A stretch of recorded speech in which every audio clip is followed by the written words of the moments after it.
சென்னை அண்ணா நூற்றாண்டு நூலகத்தில் முதல்வரின் தாயுமானவர் திட்டம், கல்வி, சுயதொழில் மற்றும் அரசு நலத்திட்ட உதவிகளை முதலமைச்சர் மு.க.ஸ்டாலின் வழங்கி வருகிறார். அந்த காட்சிகளை தற்போது பார்க்கலாம்.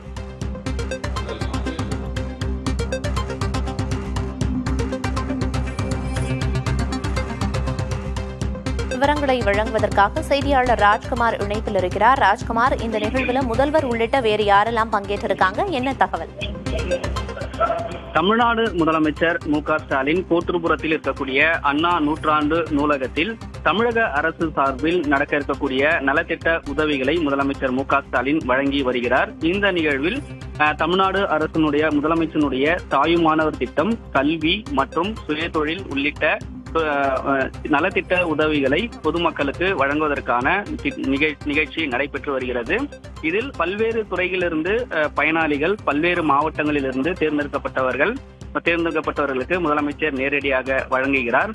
இதில் பழங்குடி மற்றும் ஆதிதிராவிட துறையை சார்ந்த உதவிகள் அவர்களுக்கு வழங்கப்படுகிறது. குறிப்பாக சிறு வணிக கடன் திட்டத்தின் கீழ் கோயம்பேடு வணிக வளாகத்தில் 26 கோடி ரூபாய் மதிப்பில் கட்டப்பட்டிருக்கக்கூடிய கடைகளை சிறு வணிகர்களுக்கு வழங்கக்கூடிய வகையில் அதற்கான நடவடிக்கையும், அதே போன்று இருளர் மக்களின் பொருளாதார ஏற்றத்திற்காக நண்டு, வண்ண மீன்கள், மீன் பண்ணை உள்ளிட்ட உதவிகள் பெறுவதற்கான திட்டம் வழங்குவதற்கான நடவடிக்கையும், அதே போன்று தமிழ்நாடு கால்நடை பல்கலைக்கழக உதவியுடன் ஆடு, கோழி வளர்ப்பு போன்ற திட்டங்கள் 400 பேருக்கு வழங்குவதற்கான நடவடிக்கை உள்ளிட்டவைகள், அதே போன்று வீடு ஒதுக்குவதற்கான நடவடிக்கையும், சமூக நல்லிணக்க கிராம ஊராட்சி விருதினை 10 கிராம பஞ்சாயத்து சிறப்பு அலுவலர்களுக்கு வழங்கக்கூடிய நடவடிக்கை உள்ளிட்டவை இங்கு பயனாளிகளுக்கு முதலமைச்சர் மு.க.ஸ்டாலின் வழங்குகிறார். அந்த நிகழ்வு தான் தற்பொழுது தொடங்கி நடைபெற்று வருகிறது.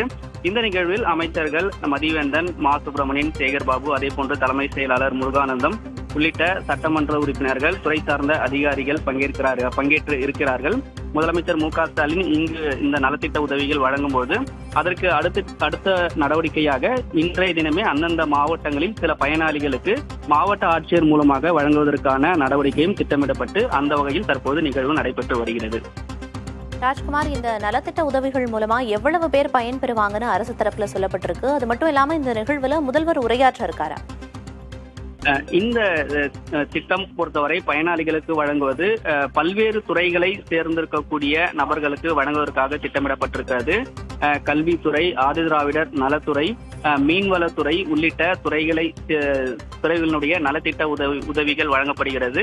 இங்கு நேரடியாக முதலமைச்சரிடம் பயனாளிகள் பெறக்கூடிய வகையிலும் பல்வேறு மாவட்டங்களில் இருந்து, விழுப்புரம், திருவள்ளூர் உள்ளிட்ட வட மாவட்டங்களில் இருந்தும் இங்கு பொதுமக்களும் பயனாளிகளும் வந்திருக்கிறார்கள்.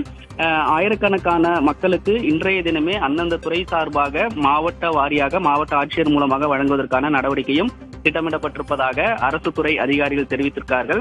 தற்பொழுது நேரடியாக முதலமைச்சர் மு.க.ஸ்டாலின் பயனாளிகளுக்கு இங்கு நலத்திட்ட உதவிகள் வழங்கி வரக்கூடிய நிலையில் இந்த நிகழ்ச்சியில் முதலமைச்சர் மு.க.ஸ்டாலின் உரையாற்ற இருக்கிறார். அதே போன்று நிகழ்ச்சி தொடங்குவதற்கு முன்னதாகவே இன்றைய தினம் அம்பேத்கருடைய 70வது ஆண்டு நினைவு தினம் ஒட்டி சட்டமேதை அம்பேத்கருடைய படத்திற்கு மரியாதை செலுத்தி நிகழ்வு தொடங்கி நடைபெற்று வருகிறது. விரிவான தகவல்களை வழங்கியதற்கு நன்றி ராஜ்குமார்.